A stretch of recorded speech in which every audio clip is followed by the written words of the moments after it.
लेकिन आज हमारे रडार पे एचईजी और इस काउंटर पे भी नजर डाल लीजिए आप, 1% के आसपास की तेजी, 218 के लेवल्स के आसपास ये काउंटर आपको ट्रेड करता हुआ नजर आएगा। और इस कंपनी के सीएमडी मिस्टर रवि झुंझुनवाला हमारे साथ जुड़ चुके हैं। मिस्टर झुंझुनवाला, बहुत बहुत धन्यवाद सीएनबीसी आवाज के लिए आज वक्त निकालने के लिए।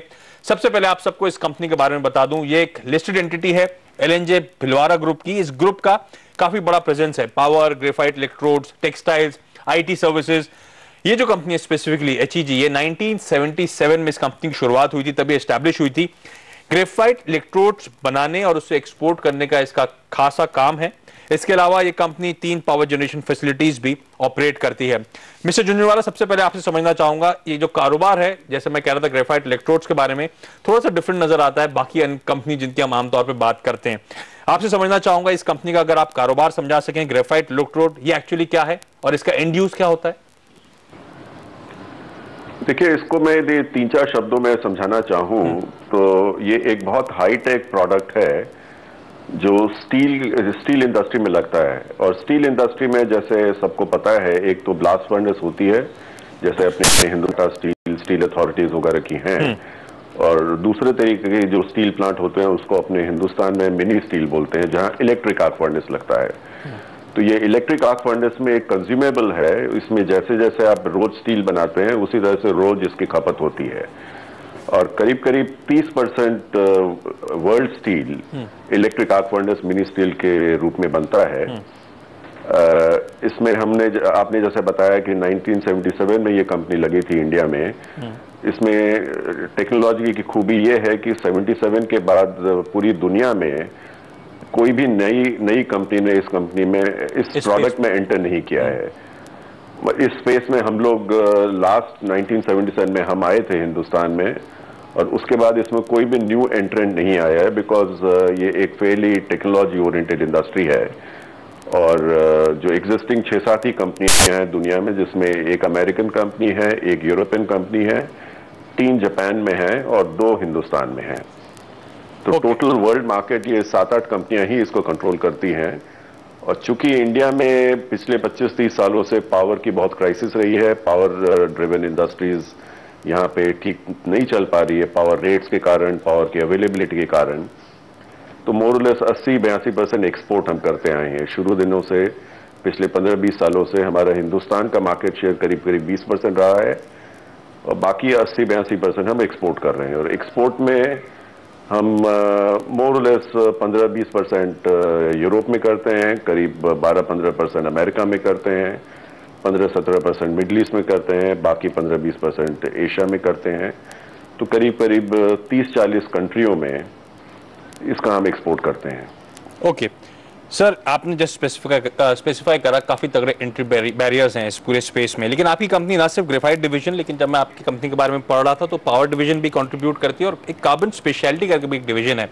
तो इस टाइम पे क्योंकि आपका जो कोर बिजनेस है इलेक्ट्रोड्स का या फिर ग्राफिक डिवीजन का, ग्रेफाइट डिवीजन का, उससे कुल आय का कितना आता है और अन्य दोनों डिवीजन से क्या कंट्रीब्यूशन है, किस तरह का सेगमेंटल रेवेन्यू मिक्स है आपकी कंपनी का? मैं एग्जैक्ट नंबर तो आपको नहीं दे पाऊंगा, मेरे सामने नहीं है, but power as a business कोई बहुत बड़ा इसमें हम काम नहीं करते हैं, क्योंकि इलेक्ट्रोड में करीब करीब 20 से 25% हमारी कॉस्ट पावर की है। तो power is almost like a raw material to us. तो जैसे जैसे हम लोगों ने इसमें एक्सपोर्ट में एंट्री की आज से 15 साल पहले, उस समय हम लोगों ने सोचा कि जब तक इसमें हमारे पास खुद कैप्टिव पावर नहीं होगा तब तक इसमें हम कम्पीट नहीं कर पाएंगे, क्योंकि हिंदुस्तान का जो पावर है वो शायद दुनिया के हाईएस्ट पावर रेट्स की कंट्रीज में आता है। तो इसमें हमारे पास करीब 70-75 मेगावाट के कैप्टिव पावर प्लांट है। उसमें कुछ हाइड्रो भी है, कुछ थर्मल कोल बेस्ड भी है। तो करीब 75 मेगावाट के आसपास है। तो मोर और लेस हम सारा पावर जनरेशन कैप्टिव यूज के लिए करते हैं। तो बहुत लंबा चौड़ा बिजनेस नहीं है। जो भी एक्स्ट्रा पावर हमारे पास होता है कभी कभी, वो जरूर हम एक्सचेंज में बेचते हैं। चलिए, क्योंकि इस इंडस्ट्री में आपने स्पेसिफाई करा ग्लोबली प्लेयर्स काफी कम है, 1977 के बाद ऐसी कोई कैपेसिटी स्पेस में आती हुई नजर नहीं आई है, तो आपसे क्योंकि मैं कारोबार समझने की कोशिश कर रहा हूं, फिर आपका ग्लोबल रैंकिंग या फिर ग्लोबली मार्केट शेयर कितना है, और इंटर्न आपके की क्लाइंट्स या की कस्टमर्स सर कौन से हैं इस टाइम पे? देखिए, इसमें जैसे मैंने आपको बताया, हिंदुस्तान में हम लोग 2 हैं। हम लोग हैं यहाँ पर भोपाल में, और एक कलकत्ते बेस्ड की कंपनी है ग्रेफाइट इंडिया।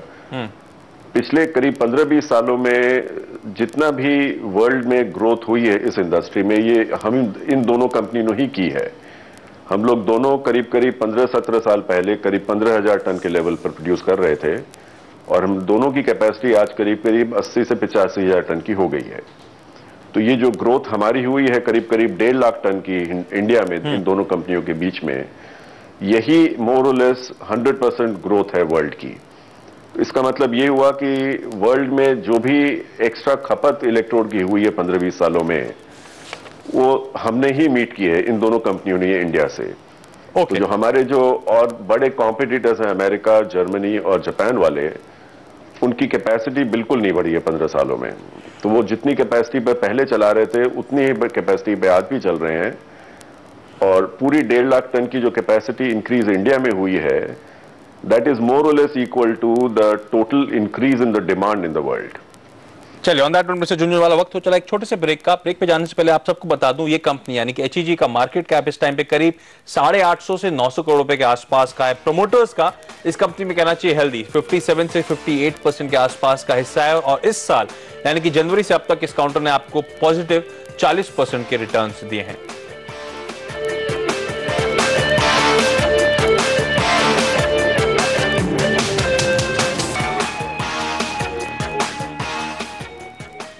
ब्रेक के बाद एक बार फिर से स्वागत है आपका, और आज हमारे रडार पे एचईजी के चेयरमैन, एचईजी और इस कंपनी के चेयरमैन मिस्टर रवि झुंझुनवाला हमारे साथ बने हुए हैं। मिस्टर झुंझुनवाला, आपसे समझना चाहूंगा, जो मैक्रो इकोनॉमिक एनवायरनमेंट है इस टाइम पे काफी चैलेंजिंग नजर आ रहा है। आपकी कंपनी स्पेसिफिकली यूएस और यूरोप को एक्सपोर्ट करती है, शायद 30% के आसपास, जैसे आपने स्पेसिफाई करा, आपका कुल एक्सपोर्ट वहां पे होता है, और ये दोनों स्पेसिफिक ज्योग्राफीज है जहां पे खासा पेन देखने को मिल रहा है। जो इकोनॉमिक सिनेरियो है रादर पूरे डेवलप्ड नेशंस में, वो काफी चैलेंजिंग नजर आ रहा है। आप कितने कंसर्न है इस पूरे मैक्रो इकोनॉमिक एनवायरनमेंट को लेकर? देखिए, किसी भी एक्सपोर्ट ओरिएंटेड कंपनी में मैक्रो एनवायरनमेंट का इफेक्ट तो पूरा होता ही है, बट चूंकि हमारी इंडस्ट्री एक ऐसी इंडस्ट्री से जुड़ी हुई है, स्टील इंडस्ट्री, जो कि बहुत ही बेसिक इंडस्ट्री है, तो in spite of whatever we are hearing about America, steel के जो डेटा अभी जो आए हैं अगस्त तक के, उसमें 1-1.5% ग्रोथ ही है। और जैसा मैं पहले आपको बता रहा था कि पिछले 15-17 सालों में हिंदुस्तान की जो दोनों कंपनियां हैं, उन्होंने सप्लाई करा। लेकिन सर, लेकिन आप जब कह रहे हैं मैक्रो इकोनॉमिक जो है वो चैलेंजिंग है, तो क्या ये एक्सपेक्टेड नहीं कि स्टील प्रोडक्शन वॉल्यूम्स भी आगे जाते हुए कमजोर होते हुए नजर आए?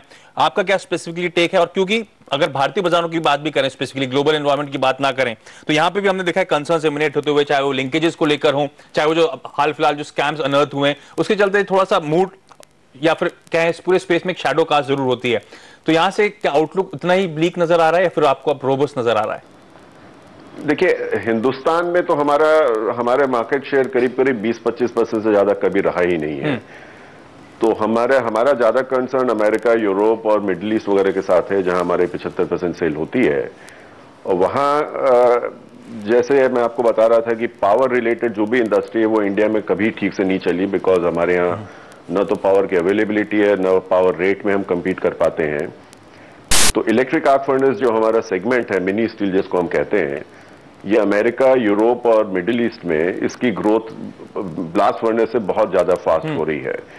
क्योंकि एक तो ये जैसे जैसे ये अमेरिका, यूरोप में प्रॉब्लम आ रही है, इकोनॉमिक इश्यूज आ रहे हैं, तो उनकी जो स्टील की डिमांड है वो पहले जितनी तेजी से बढ़ रही थी उस तेजी से नहीं बढ़ रही है। ओके। तो blast furnaces typically 4 million, 5 million, 6 million ton की हुआ करती थी। अब उन कंट्री में 4, 5, 6 मिलियन टन की साल की ग्रोथ ही नहीं हो रही है स्टील की। तो जहां उनकी ग्रोथ ये 5-6 मिलियन टन की नहीं हो के 1 मिलियन, 1.5 मिलियन, 2 मिलियन टन तक सीमित रह जाती है, वहां उनके पास मिनी स्टील के अलावा और कोई ऑप्शन ही नहीं है। तो जो भी ग्रोथ अमेरिका, यूरोप और मिडिल ईस्ट में हो रहा है, वो अब ये इलेक्ट्रिक आर्क फर्नेस को लेके ही हो रहा है। ओके, तो आउटलुक आपका इन सिंपल टू भी रोबस्ट नजर आ रहा है, इतना कंसर्निंग नहीं है। लेकिन फिर सर, आपकी जो करंट ऑर्डर बुक पोजीशन है वो कैसी है? क्योंकि एनालिस्ट स्पेसिफिकली जो पेस ऑफ ऑर्डर बुकिंग थी उसको लेकर हाल फिलहाल चिंतित नजर आ रहे थे, क्योंकि नॉर्मल रेट से वो कुछ कमजोर देखने को मिल रही थी। क्या अभी भी आप मार्केट प्लेस में विटनेस कर रहे हैं कि आपके क्लाइंट्स या कस्टमर्स अपने ऑर्डर्स को पोस्टपोन कर रहे हैं? देखिए, अभी 6 महीने पहले हमने करीब करीब 25% कैपेसिटी हमारी बढ़ाई थी। हमारी कैपेसिटी 65,000 टन थी अभी जनवरी, फरवरी, मार्च तक का, वो आज 80-82 हजार के बीच में है। तो इस 80-82 के बेसिस पर अभी हम लोग करीब 80-85% पे चल रहे हैं। हमारा जो फर्स्ट हाफ अब खत्म होने वाला है 4-5 दिन के बाद, उसमें हम लोग करीब करीब 80-82% कैपेसिटी के ऊपर हमारी प्लांट लोड फैक्टर है, but that is based on 25% increase which we effected about 6 months ago। और अगले 6 महीने हमारी कैपेसिटी यही 80-85 के बीच में चलेगी। तो हाँ, 95 पे जो चलना चाह रहे थे, 90-95 पे तो नहीं चल पा रहे हैं, बट 80-85 पे चल रहे हैं। बट ये 80-85 जो इंटरनेशनल हमारे कॉम्पिटिटर्स हैं उनके 65-70 से बहुत ज्यादा है। तो इस साल भी यही हो रहा है जो पिछले 15 सालों से होता आया है कि Indian companies are ending up getting a larger market share. Okay sir, मैं डिस्क्लोजर्स में देख रहा था बीएसई में प्रमोटर्स ने नवंबर से अगस्त के बीच में इस साल तक अब एडिशनल करीब 1.5% के आसपास का स्टेक एक्वायर कर रहा है। इस टाइम पे इस कंपनी में प्रमोटर्स का क्या हिस्सेदारी है? ये डेटा तो पब्लिकली अवेलेबल है। मेरे ख्याल से आपने जो जून में 57% के आसपास थी। तो इंटरेस्टिंगली पिछले 2 सालों में प्रमोटर्स ने एक्चुअली 5% के आसपास अपनी हिस्सेदारी इस कंपनी में बढ़ाई है। कोई स्पेसिफिक रीजंस कि प्रमोटर्स अपना हिस्सा बढ़ा रहे हैं, और बी, क्या ये ओपन मार्केट परचेजेस के जरिए हिस्सेदारी बढ़ाई जा रही है? हाँ, ये ओपन मार्केट से ही हो रही है। प्रमोटर के पास इसके अलावा कोई ऑप्शन ही नहीं है ये तो। और इसका जवाब यही है, जैसा मैंने आपको दिया, कि अगले 2-3-5 साल में प्रोमोटर्स आर कन्विंस्ड कि इलेक्ट्रिक आर्क फर्नेस की कैपेसिटी वर्ल्ड में बढ़ेगी, ये खपत इलेक्ट्रोड की बढ़ेगी, और जिस तरह से इंटरनेशनल मार्केट शेयर हम लोगों ने लिया है, हम कंटिन्यू करेंगे आगे भी। तो आगे भी आप खरीदारी करते रहेंगे इस कंपनी के स्टॉक में? हाँ, हम रोज खरीदारी कर रहे हैं। ओ ग्रेट। चलिए सर, वक्त तो चला एक छोटे से ब्रेक का। ब्रेक के बाद फोकस करेंगे कंपनी ने हाल में जो तिमाही नतीजे घोषित करते हैं उस पर, और किस तरह के आउटलुक की बात मैनेजमेंट कर रहा है, किस तरह की फाइनेंशियल ट्रेजेक्टरी ये कंपनी शायद दिखाती हुई नजर आए।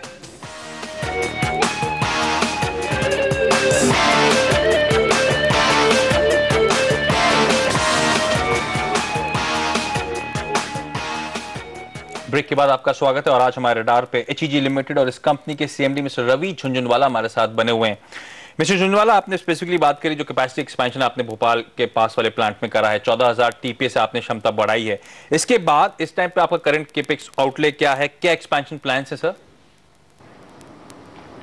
ये एक्सपेंशन हमारा अभी 4-6 महीने पहले ही खत्म हुआ है, और करीब 80 से 82,000 टन की कैपेसिटी हमारी है, और आज ये वर्ल्ड का सिंगल लार्जेस्ट प्लांट बन गया है। मतलब जो दूसरी कंपनी जर्मनी, अमेरिका वगैरह की है, वैसे तो वो 2-2 लाख टन बनाते हैं, पर वो 2-2.5 लाख टन बनाते हैं करीब 5 से 6 या 7 प्लांटों के अंदर।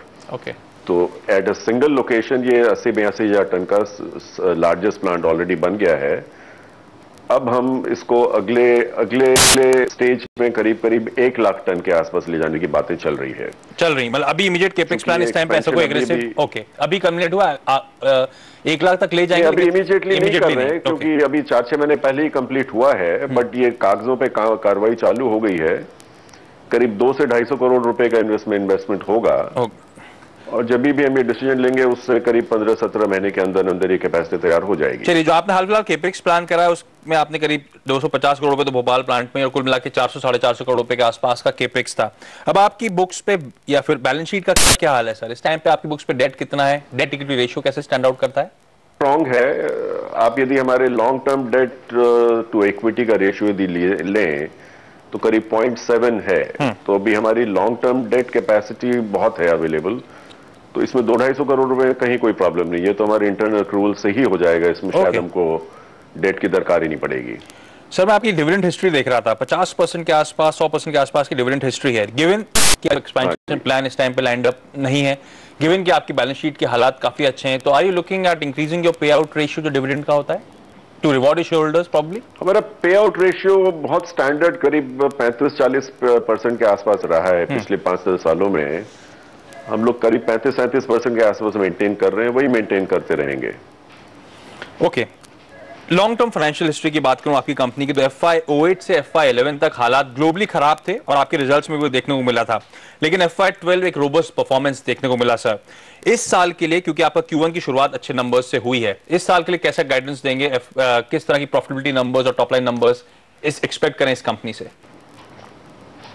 जो जैसे फर्स्ट क्वार्टर जो हमारा गया उसमें करीब 12-13% हमारा एबिटा मार्जिन था, earnings before interest and depreciation and tax. उसके बाद कुछ तो ये रुपी डिप्रिसिएशन ओरिएंटेड कंपनी है, उनको फायदा हुआ है। कुछ हमारी कैपेसिटी एक्सपेंशन जो अभी हमने 6 महीने पहले की है, वो धीरे धीरे स्टेबलाइज होकर फुल कैपेसिटी पे आ गई है। तो इस क्वार्टर की हमारी जो एबिडा मार्जिन है वो करीब करीब 15-16% के आसपास हो जाएंगे। ओके।